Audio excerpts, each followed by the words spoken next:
everybody. This is Ryan McClanahan with HistoryThroughCards.com. I hope you're all doing very well today. So in this video, I'm going to share with you guys some of my photos I took of the National. You could consider this a part two, and I think what I'm going to do is break it down into several videos because first off, I took about 1,200 photos, and I can't possibly share them all here. You guys would be falling asleep. Secondly, what I thought I'd do as well is go through some commentary on what I am seeing in these photos and some of the ball players and cards and whatever you have. The National was awesome. I really loved it. I thought it was part museum as well. And so I did take a lot of photos of some of the museum items, if you will. There's stuff there that I have never seen before, and I've been the vintage side of the hobby since '94.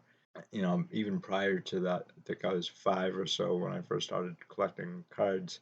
Although, you know, I think my father just threw me a couple of packs of cards to shut me up because I never shut up. I was just a motor mouth. Anyway, let's show you guys some photos, and I really enjoy hearing what you guys have to say too. So don't be afraid to leave a comment or two in the comment section, and I always get back to you guys too. So here we go. Okay, right off the bat, you've got the 1953 Topps Satchel Paige. It's a really great card, a really great set. The artwork is what carries it, I think. We don't really know a lot about the artists who do our sports cards. They're usually forgotten over time. However, in this case, we do know at least one artist associated with this particular set, and it's Jerry Dorvac. And Jerry did, I think, the bulk of the 1953 Topps artwork. However, he said he didn't do the Mickey Mantle, and he's not sure who did it, in fact. So there are other artists, we just don't know who they are. In fact, if you look at the 1909 T206, the 1911 T205, and the 1912 T207, we don't know who did the artwork on any of those, and none of the original artwork has survived. Why that is, I'm not sure. But the American Lithograph Company apparently never kept any original copies. With this set, in fact, a lot of the original artwork was found in the trash by Cy Berger, and he rescued it basically. And it was kind of interesting because what he did by doing that was he uncovered original artwork that was never used. It was actually on display in the REA catalog from May 1st, 2010. Some of it is damaged, but from what people have said is that uh, that auction you could have gotten original artwork fairly cheap. I don't think that's the case anymore. We know who was supposed to be in that set and who wasn't. There was actually an article that was done in the early 1980s that discussed this very thing about the 1953 Top set. It is a fairly well researched set, going back to at least the 1980s, if not prior to that. And so Jerry Dorvac, actually, you may not know the name, but I'm sure you've seen some of his work outside of the 53 Top set, and that's because he worked for Hanna-Barbera, and I think he was working on the Flintstones. So he is pretty well known just in his work with Hanna-Barbera. And you know, this is a set where the artwork is just absolutely fantastic, in my opinion. And sometimes you may get lucky, and if you can study the artwork itself, you might be able to see like details that other artists have incorporated in their work. Now, he had said that he was given photographs of the players, but in almost every instance, the background is completely made up, and it's not the original background. And you can definitely tell this in other, say, Bowman issues. So in the 1952 Bowman Mickey Mantle, that background doesn't look anything like the original photo. And I've seen the original photo too. The background of the 52 Bowman Mantle is just absolutely fantastic. It's probably one of my favorite Mantle cards out there. Oh, the other thing too I wanted to mention, you have five copies of this particular card, and I think that's really interesting because I saw quite a number of this particular card there. It's not a rare card, but just seeing five of them in one case has me wondering how this actually happened. So my guess is that you had dealers who were basically buying here and there, or just kind of hoarding specific cards, and sitting on them over years. And we know this has been done because Al Mr. Mint Rosen did this back in the 70s and the 80s, specifically with Mickey Mantle cards. So he was known to go to different shows in the 1970s and just pick up every single Mantle card that he could find, and he'd sit on them. And I think he may have just jacked up all the prices of the Mantles because there is an article in the 1981 Baseball Cards magazine that asked the question, what's going on with the skyrocketing prices? And you start seeing prices for a lot of baseball cards go up in the mid 1970s. A lot of people have said that it was the 1980s, and that may have been the case as well because Beckett came out with their monthly price guide back in 1984, and then you had basically Beckett was kind of used as the quote unquote Wall Street Journal of the hobby. I'm not a big fan of that, tell you the truth. The up and down arrows give it the illusion that it is like a Wall Street, and my own personal opinion, the hobby is not an investment. I know people say that it is, but again, we're getting a little bit off topic here. But the modern hobby is extremely volatile, and the vintage section of the hobby, it can be volatile as well. But for the most part, a lot of these players are passed on. Their careers have ended, whatever the case may be. They're no longer active, uh, which makes it a lot less volatile. But it's still not going to, I guess, give you the same dividends as maybe a stock would. Now, the difference there being is that you're not paying capital gains on your sports cards. That's why I think it's not really a traditional market as it would be like stocks, bonds, gold, silver, whatever the case may be. So let's go on to the next one. Okay, so this is this is interesting. This is the Satchel Paige rookie. In fact, I think he's got two rookies. I very rarely get to see this card. I've seen it maybe a handful of times. I personally probably would not purchase this card if it wasn't graded, and that's because I know that it's been forged heavily over the years. And from what I've heard, and I can't really kind of narrow this down, I wish I could, but I've heard from a lot of dealers who've been in the hobby a lot longer than I've been alive say that between I think 1978 and 1983, you had a bunch of forgeries out there, knockoffs, if you will, that were printed on an original press from the 1930s that Gaudi supposedly used, or their printing company, which would have been U.S. Printing Company. And the United States Printing Company had two plants. They had one here in Boston and another one in, I believe, New York City. I think in Brooklyn. And this may not entirely apply to this particular card, but a lot of the forgeries, the early forgeries from, I say, 1978 through 1983, those are really very difficult to detect. Usually, there are ways to detect a forgery, and what I usually do is I will take a vintage card of just an average everyday Joe player, and I will bring it with me, and I will kind of like have it like side by side to make sure that the card that I want is not trimmed.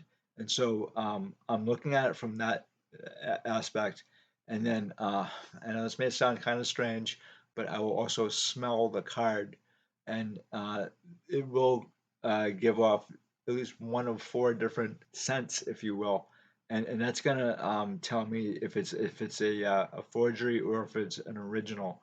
And I've actually written a little bit about this in my look into the 1933 Gaudi set. And it basically comes through age and the decomposition of the material. And that's not to say your cards are going to decompose. I mean, everything really kind of will decompose after a long period of time, but I don't think you have to worry about this at all. The only thing I would just say is that if you are dealing with a very rare card, just to be super careful. And some dealers might not want you to take the card out of the protective holder, so I always have the dealer do it. And so I always ask too. This particular card I probably would not buy ungraded. Again, it's a very nice card too. It's probably one of my favorite Satchel Paige cards. And the next card that I'm going to show you is the 1941 double play Lefty Grove and Bobby Dorr. And I really like this card. I like the set too. I like the photography. And it's the one thing that carries the set. And along that, it's got a great player selection. I knew Bobby Dorr probably, oh God, for a long time. I knew him, Johnny Pesky and Dom DiMaggio quite well, and I had some really interesting conversations with these guys. I knew that Lefty Grove could be pretty temperamental, from what Bobby Dorr had said. I'm going to say a few things that are not quite popular about Bobby Dorr, and not as a person, obviously, but as a ball player. I'm not sure that he actually belongs in the Hall of Fame. Usually, when you're looking at a player, you're looking at not just the statistics, but his contributions to baseball and his team. His statistics don't really bear out a Hall of Fame player. Bobby came up in I think 1937, and even prior to that, they were looking at Bobby Dorr, but they also found Ted Williams. I guess if it wasn't for Bobby Dorr, you might not have Ted Williams on the Red Sox because they wrote a scouting report on Ted Williams as well, and they left Teddy in the minor leagues and they picked him up later. But Bobby Dorr may have been like a very good defensive ball player. And I know he had said that I think the one thing that kind of may have held him back a little bit, he got in an accident very early on in his career. He got beamed in the head. Beanings back in the 1930s and 40s were no joke. They would take out a ball player, and even if a ball player didn't end his career, or in one case, his life with Ray Chapman. In Bobby Doerr's case, he was in the hospital for at least a month or maybe two. He was very lucky. He was very lucky. In the case of Jimmy Fox, uh, Bobby Doerr and Johnny Pesky both said that Jimmy Fox had gotten beamed in the head in 1942 during a game prior to the opening day, and Dom DiMaggio was Jimmy Fox's roommate, and he said it just absolutely messed him up, and he was plate shy. Every time he'd go up to the plate, he couldn't hit the ball, and that's why the Red Sox traded him. There's been a few players who've had fractured skulls from getting hit in the head. I think Lou Gehrig was one, and another one was Chick Haffey. So this card's really interesting because it was Lefty Grove's last year. Lefty Grove got 300 wins in 1941, and then he retired. This may be one of his cheaper, I think, of his cards. It's not a card you see often. I very rarely do I ever see this card. Bobby Dorr, he does have some pretty nice cards. I have found that his 1941 is probably his nicest, but his 1951 Topps is a card that I have never been able to get my hands on. It is, I think, pretty tough, and as maybe tough as this card is. That maybe just be me. And Lefty Grove, from what I've heard, he was just an absolutely fantastic pitcher, especially in the minor leagues when he was with Jack Dunn's Orioles. You can look up his stats when he's with Jack Dunn. You'll just be absolutely astounded. He ended up on the Red Sox because Connie Mack really couldn't afford to keep his team intact. And Connie Mack was notorious for this. In 1914, Connie Mack ends up blowing up his team, and it was right after the Braves won the World Series, the Miracle Braves. And I think they came from a 30-game deficit, from what I've heard, and from what Connie Mack had said later on. I think maybe a couple of decades later, that he thought that his 1914 team had taken a dive. He destroyed his team and built it right back up. And then you see in about 1929 through 1931 that the Athletics had another dynasty. Again, the Athletics in both times, 1914 through again in 1929 through 1931, these guys were paid very well. I can show you another photo of a ball player that is really kind of played synonymous with the White Sox and the Athletics. And here we see the 1930 Bagur Chocolate Al Simmons. And Al Simmons, he was probably one of the highest paid ball players of his time, especially on the Athletics. And I want to say that he was paid over $54,000. You know, Al Simmons isn't really talked about today, but he was an amazing ball player. He really was. You know, his statistics bear this out. During the Great Depression, Connie Mack couldn't really afford these ball players what they were asking, and he was only living off of his pension, really keeping his stadium afloat through gate receipts. And on top of it, he was basically rooming with the Philadelphia Phillies.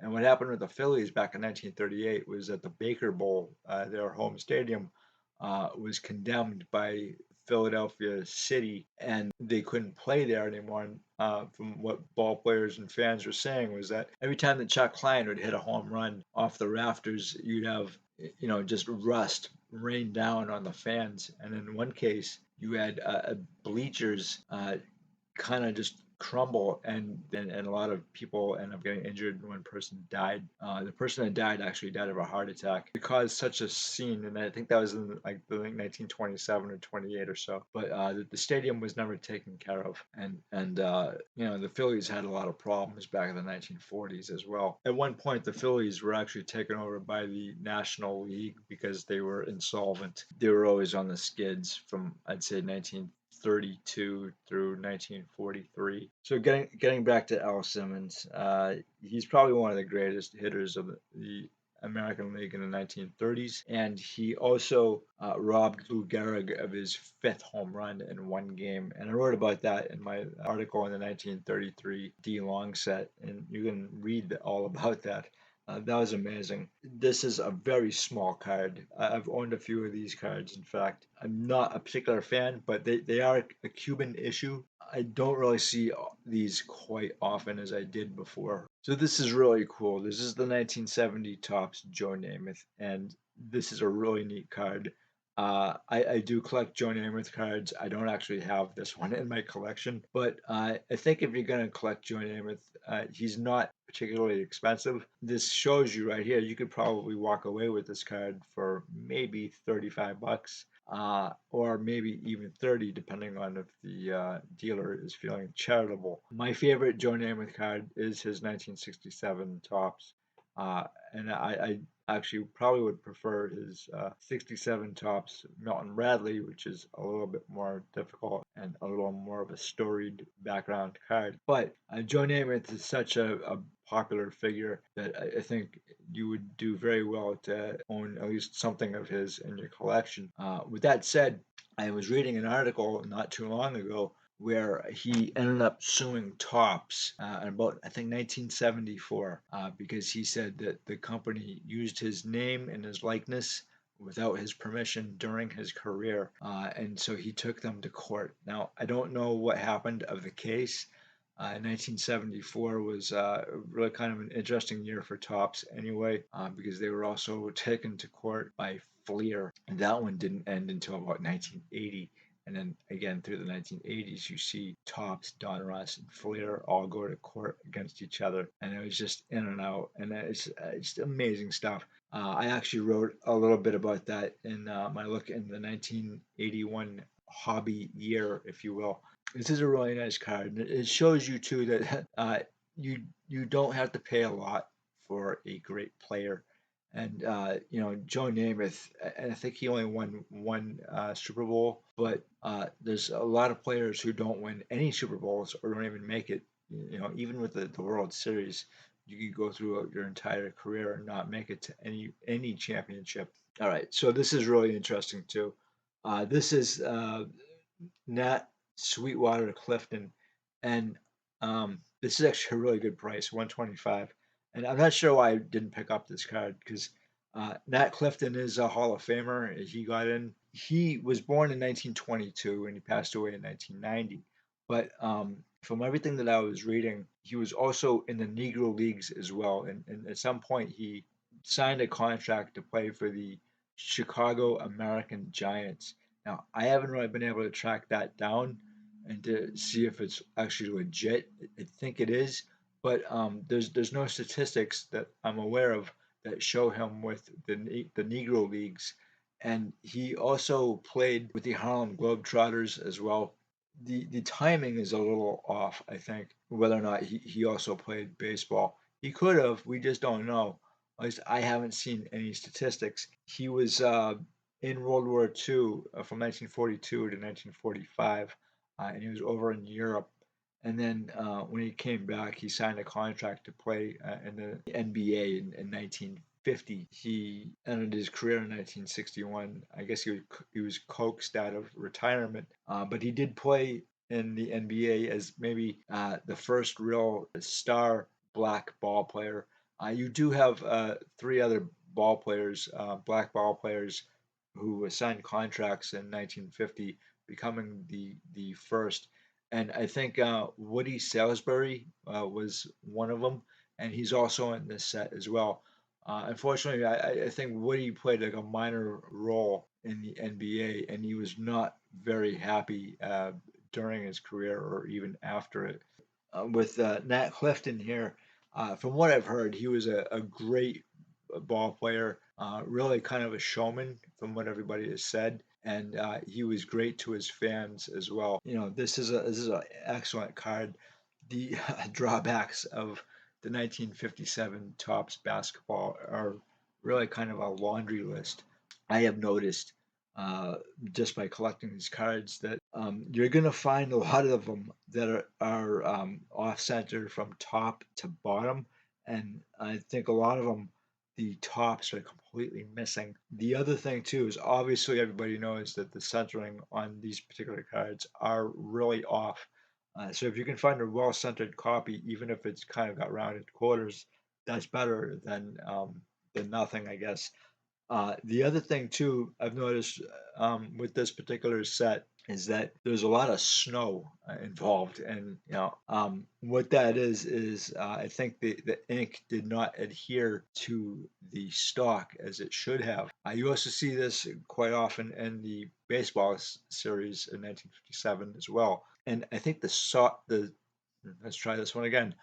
I think the stock is soft in both the 1956, 1957, and especially the 1958 Topps sets. You have a lot of print streaks as well and a lot of dot bubbles. So I don't think that the ink adhered very well. You also see this with the 1951 Bowman Jets, Rockets, and Spacemen too, especially with the darker colored cards. I'm kind of surprised that this particular card has so many issues. Again, it's the number one card in the set, so you're obviously going to have issues with the number one and the last card in the set too. Not so much anymore with modern cards, but this is definitely a problem with cards, even the cards that I grew up with. So rubber bands are a real thing, and they're not good as far as I'm concerned. All right, so this is also what I was talking about before with seeing so many of the same card at the National. And a lot of these shows, I see the same exact card. And here we see at least six, seven 1958 Topps All-Star Mickey Mantles.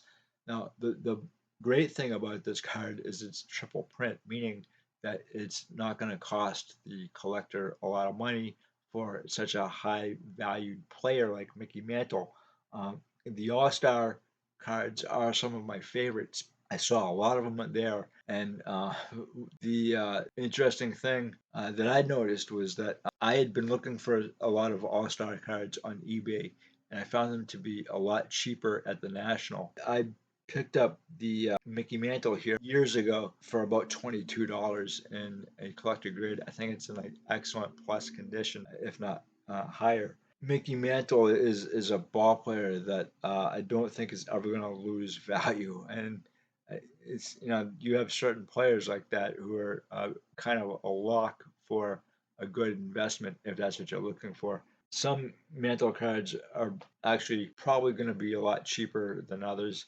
Like say the 1958 Topps All Star here, you shouldn't pay a whole lot for this card. I think you can still get it now for about maybe 75 to 150. I also see here too that there are a bunch of 1968 Topps Mantles, and that was the first Mantle card I ever got. I'm not a big fan of the 68 Topps set. That somehow that burlap background really doesn't do it for me. And I don't know why that they chose burlap as a background, but they did, and they chose two different styles, which is really anyway. I saw a lot of mantles there as well. A lot of 1952 Topps mantles, and that card is not rare. It's just very expensive. And I always kind of wondered too if what would have happened if Mantle didn't get his cleat caught in a grate in Yankee Stadium out in the outfield, because that really messed up his knee. And prior to that, he was a really fast ball player. He really was. Everyone seems to think he was just a hitter, and he was, but he was also a tremendous fielder when he was a kid, just coming up to the majors. So I always kind of wonder about that. And then obviously Joe DiMaggio gave him a lot of crap too. He didn't help him out at all. And I have a buddy that I have a cup of coffee with. He's about 90 years old now, and he watched Mickey Mantle as a kid, right when he first came up. And I think my buddy had been seeing the Red Sox primarily since the 1930s. He always went to the game in Fenway Park when the Yankees were in town, and he's always telling me how great Yogi Berra was and Muscaron and all these other guys that he remembered. So it's always fun to sit down and have a cup of coffee with him and just have him reminisce about these older ball players, guys that I never saw, but I talk about on a frequent basis. And he's just kind of, I think, surprised that somebody of my age would talk about these guys on a regular basis. So it makes him feel young, I guess. And I think that's one of the great things about baseball cards or sports cards in general, because sports cards, I think, are a great way to relive your childhood. And I think every generation does this. So even my generation, and I can't see myself not playing video games or not listening to Van Halen until I'm in a nursing home, and I think that's exactly what's going to happen. All right, guys. Before you start falling asleep, I'm going to let you go here, and I would really love to hear what you guys have to say about this stuff. I am going to break down other videos like it in the future. But in the meantime, thank you so much for stopping by. I greatly appreciate it, and I will talk to you later. Bye.